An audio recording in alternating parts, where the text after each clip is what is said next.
இந்த மாதிரியான குடும்ப விவாதங்கள்ல ஆண்கள் பேசுறது எல்லாமே நகைப்புக்குள்ளதாவே இருக்கும்.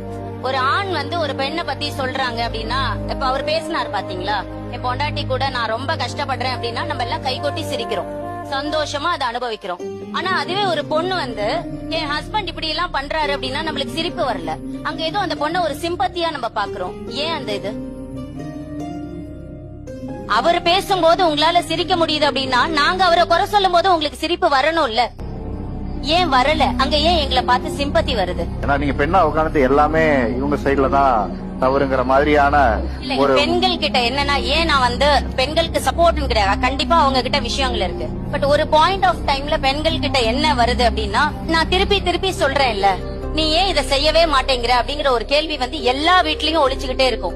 எத்தனை தடவை நீங்க சொன்னாலும் அவரால ஏத்துக்க முடியாத ஒரு விஷயம் இருக்கும்ல. இப்ப ஃபார் எக்ஸாம்பிள் அவர் சொன்னார்ல, ஐ எம் பியோர் நான் வெஜிடேரியன் அப்படின்னா, பியோர் நான் வெஜிடேரியனுக்கு ஒரு மீனிங் இருக்கு. எங்கேயோ ஒரு இடத்துல ஒரு சிக்கனை பார்த்தா, ஒரு மட்டனை பார்த்தா அவரால போகாம இருக்க முடியாது, அவரால் அதை கண்ட்ரோல் பண்ண முடியாது. அவருக்கும் அது டிப்ரெஷன் தாங்க. நீங்க எப்படி ஜன்னலை இறக்கி விட்டா என்னால உள்ளார உட்கார முடியல, அது எனக்கு டிப்ரெஷன் காஸ் பண்ணுதுன்னு சொல்றீங்களோ, அதே மாதிரி 4 பேர் உட்கார்ந்து சிக்கன் சாப்பிடுற இடத்துல அவரால சிக்கன் சாப்பிட முடியலன்னா அதுவும் டிப்ரெஷன் தானே. பெண்களுக்கும் ஆண்களுக்கும் இருக்கிற விஷயத்துல ஏன் நான் கொஞ்சம் இங்க சொல்றேன் அப்படின்னா, ஒரு பாயிண்ட் ஆஃப் டைம்ல ஒரு 4 தடவை சொன்னீங்கன்னா இங்க கேட்கவாவது செய்வாங்க. அங்க 4 தடவை சொன்னாலும் அதே பாயிண்ட்டுக்காக திருப்பி திருப்பி ஆர்கியூ பண்ணிக்கிட்டே இருப்பாங்க.